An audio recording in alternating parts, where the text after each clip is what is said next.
stuff, and decided to give it a go. As I said in the video, I don't drink or like do like naughty stuff much at all. Anyone would drink or naughty stuff. But I had. Let's keep it PG. Yeah.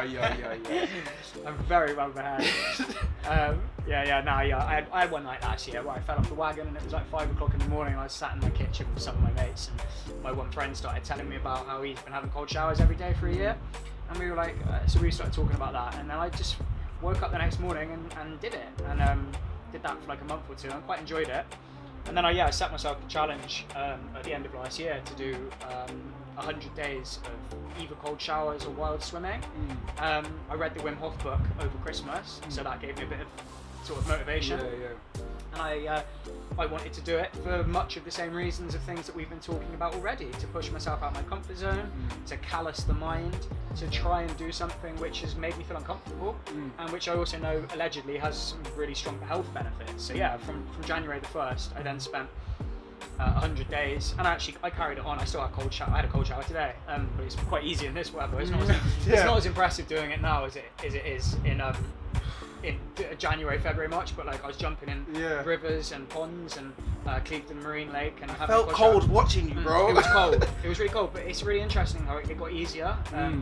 It's kind of like a mind over matter thing. Like you get used to it, you acclimatise to it, and yeah, it was just an interesting experience, and it was interesting for me particularly because I really don't like winter, and the reason I don't like winter is because I hate the cold.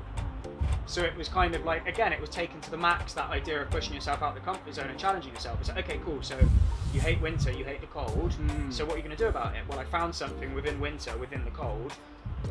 To put yourself in. To put myself in, literally, yeah. So that's what I did, and I made that video of just, every time I had I got some shots of me obviously in the cold shower, but top half only. And then jumping in Clevedon Marine Lake, various rivers, and I just documented it as I went along. I didn't think too much into it, which is good. I think when you make a video, it's possible to overthink it beforehand. I just filmed stuff. I didn't have my proper camera. I was just doing it with like mobile phones or my friend's phone, whatever. I just kind of did it as I went along. Made that video at the end of it and posted it in a load of wild swimming groups, and people really liked it, which is nice, and I liked it as well. I've got to say, I think it was I'm not satisfied with every video I make. I think it was quite a good video. I was happy with it. I know what you mean, man. I know what you mean. I don't watch back any of my videos too much. But like there are certain ones that I'll be like, hey, that's kind of a nice video still. Yeah, man. Be proud of it. Be proud of it 100%. It's tricky with for YouTube. anyone that for anyone that may have been inspired by it, because my older brother, I was showing it to him this morning when I was saying I'm getting on the podcast. He was like, he really enjoyed it as well. But for anyone that like might be curious or wanting to try out that kind of thing there, 100 days of wild swimming, if you're a madman like this guy here, or woman, then go ahead. Yeah. But is there anything that you maybe wish you knew or thought about before starting the challenge?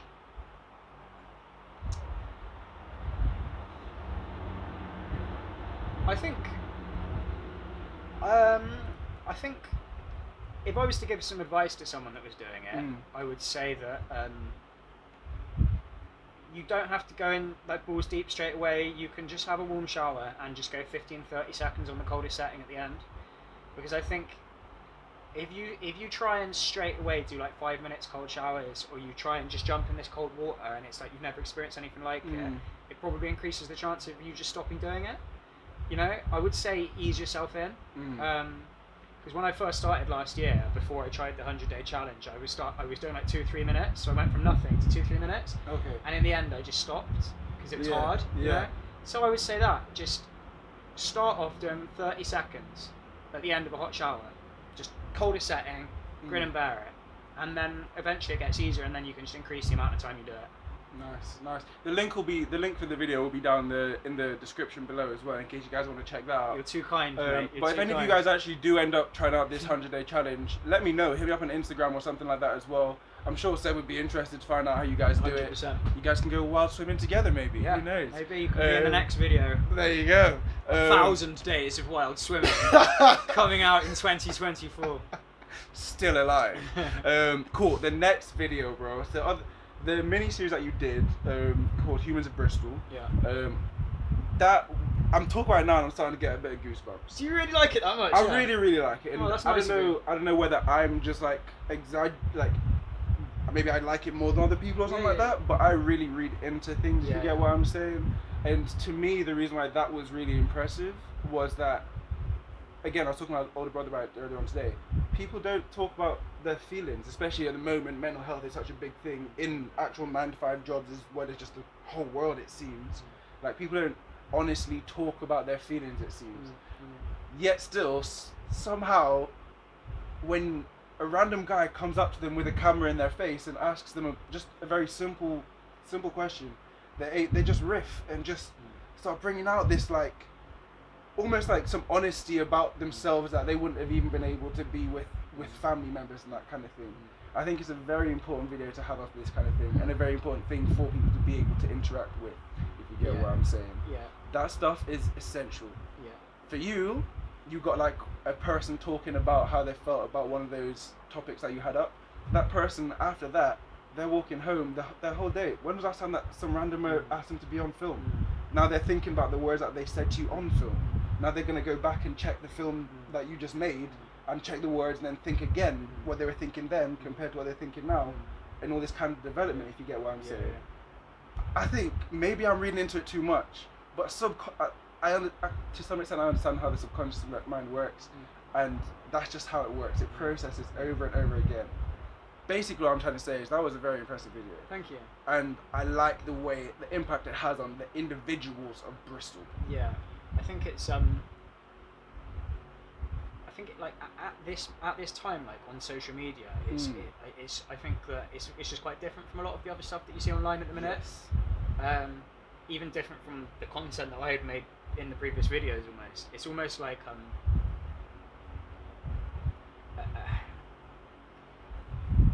it's easy to forget when you're walking down the street that all these random nameless people that walk past like have like a profound story to tell. And even if they can't always tell it profoundly, because a lot of people aren't good at explaining things, or they don't want to talk. But like I think it's quite comforting and therapeutic to just remember that. It's just like, everyone is going through something or the other. And every single person has a happiest moment or a collection of happiest moments from their life. And every single person has a saddest moment or a collection of saddest moments. So that when you look at yourself and you think of the best times in your life, or you think of the saddest times in your life, and how deeply personal and important they are to you, how much they maybe define your personality, or how much they define your memories, and how much they shape who you are, everyone has that. And it's just when I made that first video, I thought there was a chance no one was going to watch it. Like, I was filming people, and I was like, does anyone care about this? I'm like, a complete stranger is talking for like 3 minutes, and no one knows who they are. And I thought I was almost being a bit self-indulgent. Like, I just wanted to go out and have emotional conversations. That's it. I just wanted to go out and connect with some humans. That's it. I just wanted to go out and have that feeling of just connection. And clearly I just they made to it. connect. But people like it. People really like it. Yeah, I appreciate it, and a lot of people really like it. Bro, like, again, like, as much as I might want to sit here and break down the individual bits of why, like, I think it's sick or why other people might find it sick, the important part is that there's clearly a very human element that everyone seems to be able to connect with. And bro, let me ask you something. Yeah. All right. Maybe you're not going to be prepared for this, and you don't have to answer. And if you don't want to answer this, I'll ask you a different one that you might want to answer. So I'm gonna if it's okay with you, I'll ask you a couple of the questions I asked the humans of Bristol people. Cool, let's do it. Are you up for that? Yeah, man. Sure, Okay. why not? And if you want to skip it, and I'll tell you what, I could do it as well. And we'll try and condense our answers so we're not here for the next 2 hours. That sounds cool. So you're welcome. Yeah, you're welcome. So basically, what I do is I go out and I just approach people, and I say to them, look, I'm making this video called, I'm talking to human beings about human being issues. I want it to be different from a lot of the other stuff you see online. So I might be asking you about the happiest moment of your life, might be asking about the saddest moment. And you know, some people aren't up for talking, but a lot of people are. So my favourite question is, can you tell me about a difficult moment or a difficult period of time in your life? And it's up to you if you don't want to answer this question. We can move on to something else if you don't. It's up to you how much you want to share. Can you tell me about a difficult moment, a difficult period of time in your life which you got through or that you learned something from? Trying to think. I'm a super positive guy, man. Like, and my memory's very much where like 24 hours. The last 24 hours will be my immediate memory. Yeah. Anything after that goes into long term. So. I can ask something different if you don't have anything. No. I mean, the first thing that comes to my head, kind of similar to what you were talking about with the whole like wrestling kind of thing earlier on. So I like used to play basketball, right? Like I was good, not like insanely good, but I was good. Realistically, if I took the time to really put the time into basketball, could have been pretty damn sick if I say so myself. But as time went on, like originally I got into it because of my older brother, and I don't know. As time went on, I was like, okay, I like basketball, but a similar thing, I don't know if I'm going to become a professional basketball player or something like that. But nonetheless, I think it was like my last year in Filton, playing basketball with these guys up here, and it was like just after summer had finished, they would come back in to do strength and conditioning drills, like I was talking to you about. But we had like a bit of a 4-man weave kind of drill going on at the start, just a bit of a warm up. No, I can't remember. I think it was Nick Doe. Nick Doe, you know who you are. Yeah, I end up going up for a layup, even though coming down, dropping on his foot, but like his foot was below me. He was way taller than me, so even though I jumped first, his foot was still below me. I rolled my ankle on top of his foot to the point that I could pretty much just see the sole of my foot just like up like that. There was nothing wrong with it, luckily. Only a couple of like little like hairy type, sprainy type stuff, but that was the first time I'd ever been injured ever. My dad's always said that I'm tough like yam. I bounce rather than breaking. Yeah, I bounce rather than breaking. What, like a yam, like a what's a yam? The vegetable. Yeah, like a vegetable. Yeah. Okay, tough like yam. But so that was like I've never even had like a broken nose. I've never had a bloody nose. None of that kind of stuff. So like, this was the first injury I'd gotten, and I was so excited because I was like, this is my last year in playing basketball with these guys. I've worked my ass off over summer. I'm gonna come and show some madnesses. It was like, if you imagine a training montage all the way through summer, and then after summer finishes, you now have the first drill to just show off a little bit, and you drop, and that was the first injury I could get. I had in basketball, and I couldn't move. To be fair, I could probably move, but in my mind, I was just like, there's no point. I didn't talk to anybody, didn't eat no food, just stayed in my room. Really, yeah. That was like my first passion, my first love. Yeah. Of like, bro, I can't even explain. Yeah. Like the place that you're at when, obviously you're young, so you don't know loads about the world. But obviously at the time, my whole world was just basketball. Yeah. So for me, I'm getting goosebumps now. You get goosebumps crying, bro. You're a passionate man. I man. I get goosebumps a lot as well. I get goosebumps with something like adverts sometimes. Facts, bro. You see those like animation, film type stuff. Those things, you'll catch me crying at animations more than you'll catch me crying at actual films. But nah, man. Yeah, I don't know. That's the first thing that came top of my head. That stuff, the first time I've ever felt in a dark place. Yeah. Which is Yeah. It's mad to think about it now though, because obviously I've been in situations that are way worse than me. Messed up my ankle a little bit, if you get what I'm saying. Yeah.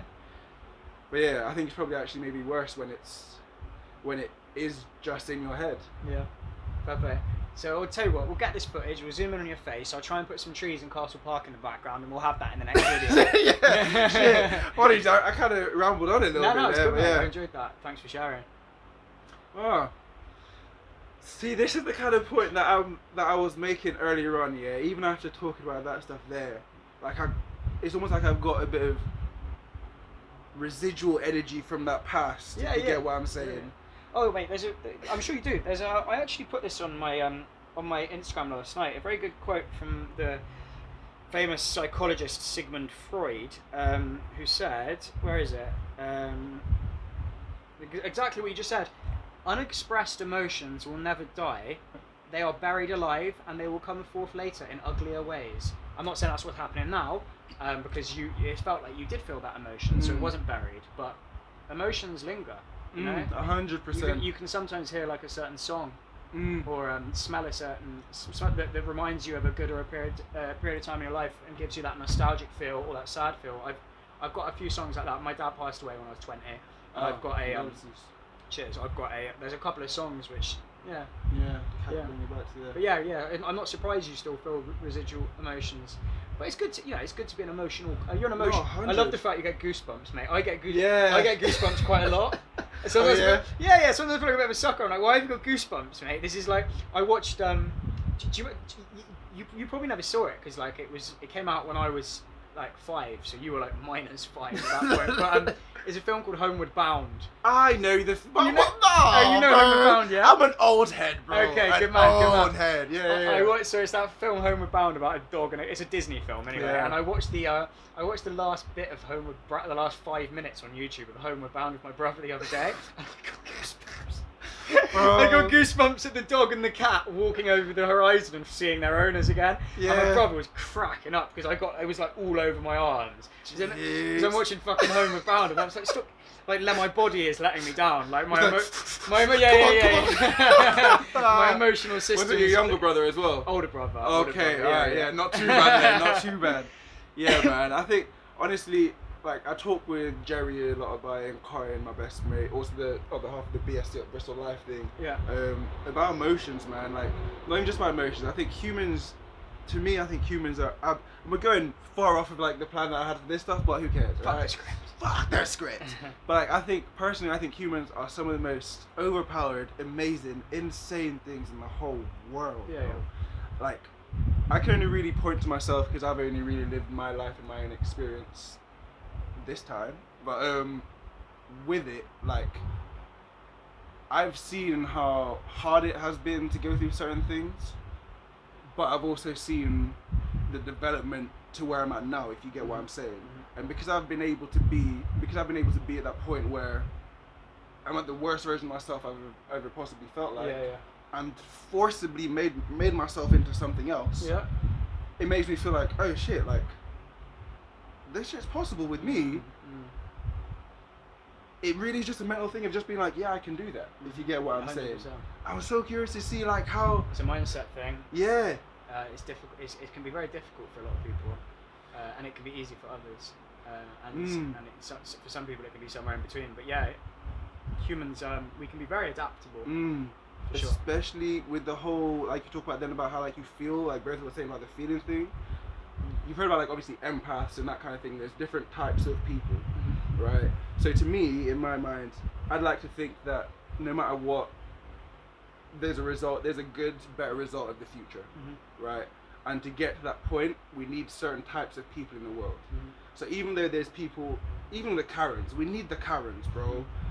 Sometimes you might not like Karens, but everyone has something from it, if you get what I'm saying. So, for example, someone that's really emotional, your brother might be taking the piss out of you. Why are you being such a pussy, bro? Da da da da da. Yet still, only an empath can talk to someone that everybody else thinks can't be talked to, only that person can really understand where they're coming from and be able to bridge these gaps, if you get what I'm saying. But just like how you have empaths, you have people that are maybe seen as dreamers, maybe people that are unrealistic.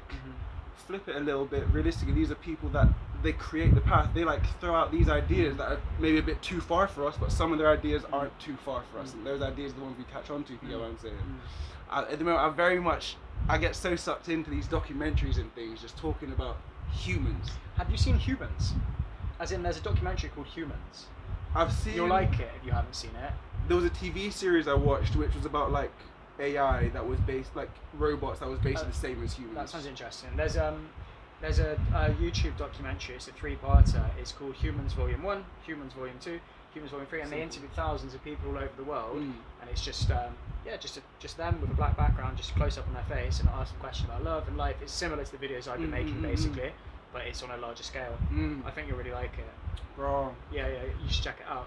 But yeah, empathy. I think empathy is why people. It's probably why you enjoyed those Humans of Bristol videos so much.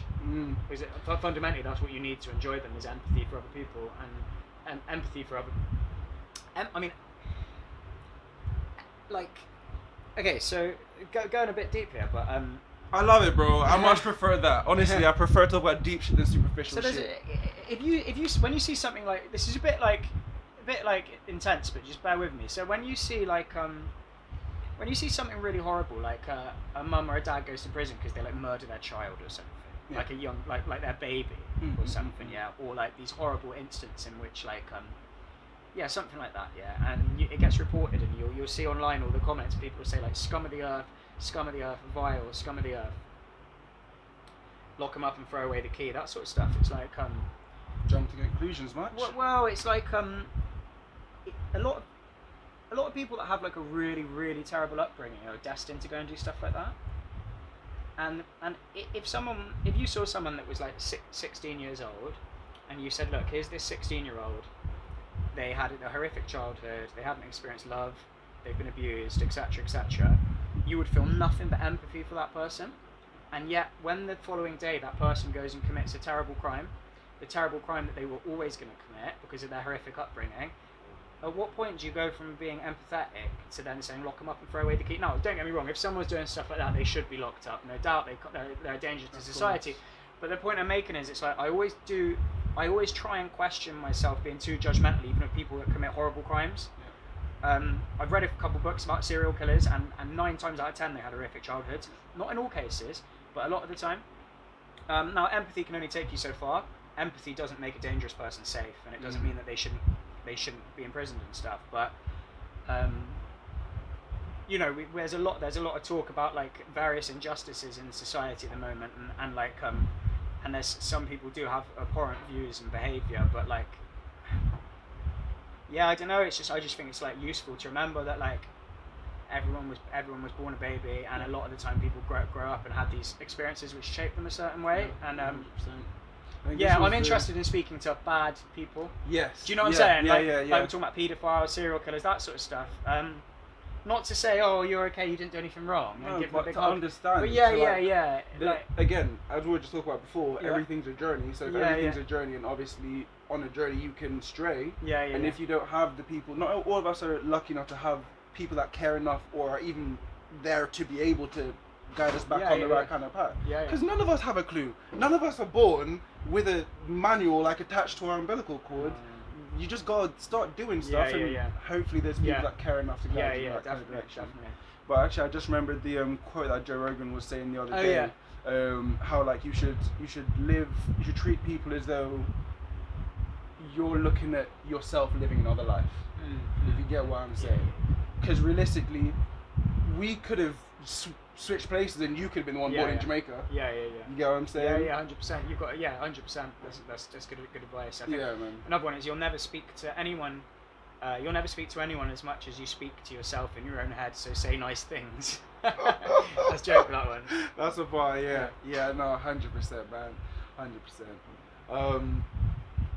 Yeah. Bro, we've gone so many different directions. Yeah, funny man. I'm trying to catch. Before this podcast, we sat down and Cece had this kind of like these ideas of things he wanted to talk about, and I was kind of saying, I was saying, no, let's just shoot the shit. But actually, we've gone in so many different directions. If we do this again, maybe we should have a plan. Exactly. So this one normally happens even when I have a plan, anyways. Like I try to do this whole thing of like, okay, well, I'll just do a bit of a loose plan. If the conversation slows down a bit, then I know I've got this to go back to. But that's not what happens. Conversation is just like it just flows. And you know what I mean? What I tend to find as well, anytime that I filmed a podcast and I've been like, ooh, this might not be too good, I go back and watch it. It's never as bad as you think. 100%. Especially when you got someone that's got good energy and good vibes like you. Cheers. But I know we haven't got you for the whole day anyway, so we'll move on a little bit. There are a couple other things, obviously, I wanted to get through. So, I mean,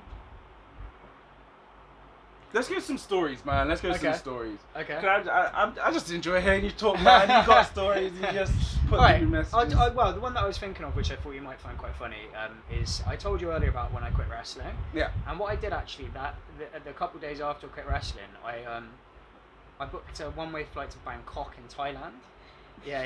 And I've been there a couple of times before, and I really like Thailand. I think it's an amazing country. It's really good to travel around. And about a couple of hours before leaving, I realised I didn't have a bag. As in, I didn't have like a backpack or like a travelling bag. So I've been there a few times before, and it's the type of place where everything's quite cheap. You can buy sort of like t-shirts for 50p, pair of shorts. You really don't need to pack that much anyway. Yeah. I'd actually been there previously a few years earlier, not even taken a bag, and just bought really cheap clothes when I arrived. I people do like backpack around this kind of area, yeah, exactly. Yeah. So I decided, I thought, all right, well that's cool. I'll just grab a backpack for cheap when I get there. So I got my clothes, and I had I packed them in a Morrison's bag for life. So I go to Heathrow Airport. Right, everyone's there, like obviously they have a proper suitcase and their luggage, and I've got a plastic bag, right, going on a 12-hour, 10-hour flight, whatever it is, with this Morrison's plastic bag, right. So that was quite funny already that I had this plastic bag, and then get to Thailand, and I start meeting people, traveling, drinking in pubs, hostels, that sort of stuff, and I kind of become known as the guy that's traveling Thailand with a Morrison's plastic bag. Alright. So people started actually, because I was getting quite drunk and like I was just staying awake for days on end. I was on a bender basically, and I was just I was telling everyone, oh, my plastic bag, rah, rah, rah, rah. And then, for example, one day in Thailand you can get your laundry done. So one day I went to the laundromat to get my laundry done, and when I came, I gave them all my dirty clothes were in my Morrison's plastic bag, and I said to them, look, just you can't throw that bag in there. Right? You need to, and it's a bit tattered by this point. I'm like, this is my Morrison's plastic bag that I'm travelling Southeast Asia with. So can you look after it? I went to collect my laundry later, and the plastic bag was gone. And they had it all in their neat, like their own neat white bag, you know. And I'm like, and I'd had a few beers as well, so I was just like, where's my bag? Where's my bag? Right? And I'm like, no, I'm like, my plastic bag. I'm like, where is it? So the woman in the laundry place like takes me by the hand and starts leading me through Bangkok, and we walk like 10 minutes down through a few alleys and stuff like that. And she takes me to this other laundry place. So the first thing I saw is that the first laundry place just took their laundry to a cheaper laundry place because they were charging like a £5 or whatever, and this place he took me to was like 50p, and I'm like, oh, very good, right? And there's this old lady there, and they're having a conversation in Thai, and the old lady looks at me like I'm often like mental, And then she starts searching through this dustbin, and I'm thinking, this is a big like garbage dustbin alleyway, and I'm thinking, oh, well, I don't want her to do that. She's getting her hands dirty. So I go and try to help her, and she hits my hand out of the way. All right, fine, fucking look through the bin yourself then if you want. I was trying to help, Eventually she pulls out my Morrison's bag, So my Morrison's plastic bag, and it had like rubbish on it and stuff. Take it back to where I'm staying, wash it under the tap. Managed to get it back. It had like gone missing on a little adventure through Bangkok. So then I ended up travelling around for 4 months. Around Southeast Asia with nothing but this Morrison's plastic bag, and I decided when I was in an island called Koh Tao, I decided I was going to hitchhike 600 miles to Bangkok, and I was pissed one night and I found this pink mop in the alleyway outside this hotel, and I snapped the mop in half, and then I attached with string, the Morrison's plastic bag to this pink mop, and then I spent a week hitchhiking 600 miles from the south of Thailand to Bangkok, literally with a pink mop, with a Morrison's plastic bag over How my are you not sponsored by Morrison's, mate? No. I got back, right, and basically I'm writing these fat Facebook statuses this whole time, and people think it's hilarious, right? So I'm getting people adding me. I had about 200 people add me on Facebook. Oh, our friends told us about you and your funny stories with the Morrison's bag and the mop and all this, and like people are kind of getting behind this story of completely organic as well, which is funny, right? Because I wasn't planning on doing it. It just kind of happened, like, and I hitchhiked Thailand, and I've got this plastic bag, pink mop, and it was just ridiculous. There's some funny pictures online somewhere, and eventually the bag just crumpled. Just like I had to keep giving it surgery with like gaffer tape and string and stuff, and it kept just like eventually it was basically just gaffer tape. We're losing him. Literally. But I got back, and I sent Morrison's an email about them and told them all about it, and they didn't sponsor me, but they did send me £10 in the post. A bit anticlimactical. I put a video up on Facebook slating them as a joke, tagging it. Morrison's, I've travelled across Southeast Asia for 4 months with your plastic bag through the highs and the lows, the beaches and the alleyways of Bangkok, the ups and the downs. I've been promoting you, But it was really funny, man. Man. So that's it. I love that though, man. I love to, like, you see, I was born in Jamaica, but spent pretty much most of my life in the UK. I've only been out of the UK once to go to Jamaica. Not that I haven't had like loads of opportunities. It seems like I've had the most opportunities to go outside the UK, but it seems like it was never the right time. Right, Except I'm thankful for it now, because now I've had the time to appreciate Bristol. I've actually had a lived experience of a place. Yeah. However, what it does mean is a large part of who I am is made up from other people's stories. Okay, I live through other people. If you get what I'm saying. Yeah. And I like with the whole like coupling that with the whole like empath thing and like my imagination, I felt like I was going through that whole thing with you there, Yeah. bro. Oh my god, that sounds so sick, man. Yeah. No, I've always cool. wanted to travel. That's I think cool. it's something that just Yeah, I think you'd enjoy it, man. it just does something to your mind. It's different. It's different. It definitely does something to your mind for sure. It gives you a sense of freedom, I think. When you have a set amount of time, whether it be 2 weeks, 2 months, or however long you've got. That's my most important thing. To be just free and explore. That's the core of my being. Freedom. That's it. Yeah. Man, oh my god. We'll keep working at this, and hopefully you'll then have the financial freedom to then go and do stuff like that. You know, you've laid the foundations well. You're young. Don't mean to sound like an old prick, but take advantage of that. You know, you've got this time is on your hands, and yeah, you can have all the freedom, man. I appreciate it, man. I appreciate you sharing that story with me, bro. I've got really, loads of stories, do. mate. Well, if we do more podcasts, I've got some. Lol, you think this is the only podcast you're gonna be on? Joker! Yeah, man. No, I will say, like, I'm sure you guys probably realize as well. I've probably not really talked that as much as I may normally, but I enjoy the fact that I'm sorry about that. I'm sorry about that. No. I'm sure, like, over time, like, this is the first time we're meeting as well, in case you guys didn't know that either. Like, I'm sure over time, like, we'll get more comfortable with each other as well. But it's been really nice for me, not feeling like I have to be managing and organising. I you know, like, to be fair, like, having done a few podcasts myself, I understand the pressure of being the person that's in control of the conversation. I appreciate it, man. And yeah, like, I'm not saying that that's the reason I'm running my mouth. I'm sure I'd be doing it anyway. But I hope that at least it has taken the pressure off you a tiny little bit. Oh yeah. Even if it is a bit annoying not being able to get a word in edgeways. No, bro. Like, on a real, like, I think I used to be someone that talked a lot. Yeah. A lot. I used to be very unaware of myself as well. So I'd be doing all this talking, whether it made sense, whether people got something from it or not. I just do that kind of stuff. Yeah. Now it seems like this half of my life I'm understanding more of that. Sometimes just listening, you can gain so much more from it. Definitely. And also you can then contribute back to the conversation a lot better as well. But yeah, man. There were two things that I wanted I think we were going to end it up with. We're probably coming up to around an hour. Do you have the time on you? 5:10. Cool. Don't remember. Oh, right. Yeah. So cool. we're probably over an hour now. Yeah. Well, we're just still running. Do you think? It should be. Let's just double check it. Yes, sir. Cool. Yes, sir. All right. So let's just finish this up here. Okay. So there was one question that I checked before we started the filming, and that was from. Someone actually asked a question. Yes, that is amazing. I saw that and I thought no one's going to ask anything. Man, I don't really understand how to make these things work. Oh no, I appreciate you putting it out there. You did the right thing. Someone did. I just didn't think anyone would have an interest. I'm trying to remember who specifically it was. I will give you a shout at the end of the video, whoever it was. I do apologise. But they were asking you, what is your favourite place in Bristol? What's my favourite place and why? in Bristol? Wow, that's a question. That's. How long have you been in Bristol, by the way? Since my mum and dad lived in Somerset. Until I was like 6. So since I was 6. Yeah. Okay. Yeah. Alright. But still pretty close, anyways. So, 25 years. Okay. My favourite place in Bristol and why? Mate. That's a bit of a question. That's Bristol. such a difficult question. I've got so many good memories in so many places in the city. Oh man, and the city would have changed in 25 years as well. Yeah, it's difficult. So like. I don't seem like I'm dodging the question, but I used to really like, when I was in my 20s, I used to really like spending time around Gloucester Road and Stokes Croft because I used to feel like I really fitted in down there.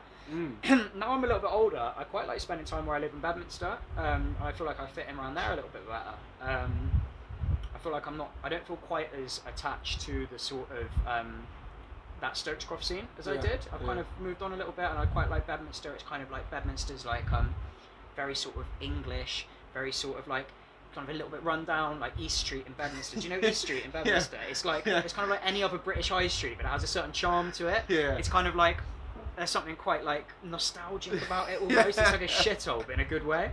So I can't possibly answer this question by saying East Street. I like the Suspension Bridge quite a lot.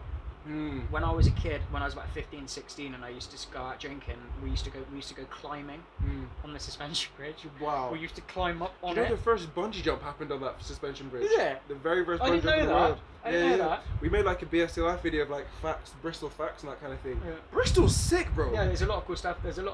Yeah. Like apparently I think That's some something green like areas as well. 75, something silly, like 40 or 75% of like, I think something like 40% probably of nature documentaries are filmed in Bristol. Oh yeah, I'm not surprised about that. Yeah, Wow, yeah. Bristol's Cool. sick, It is, bro. it is, yeah. We're sick. Yeah, but I can't give a.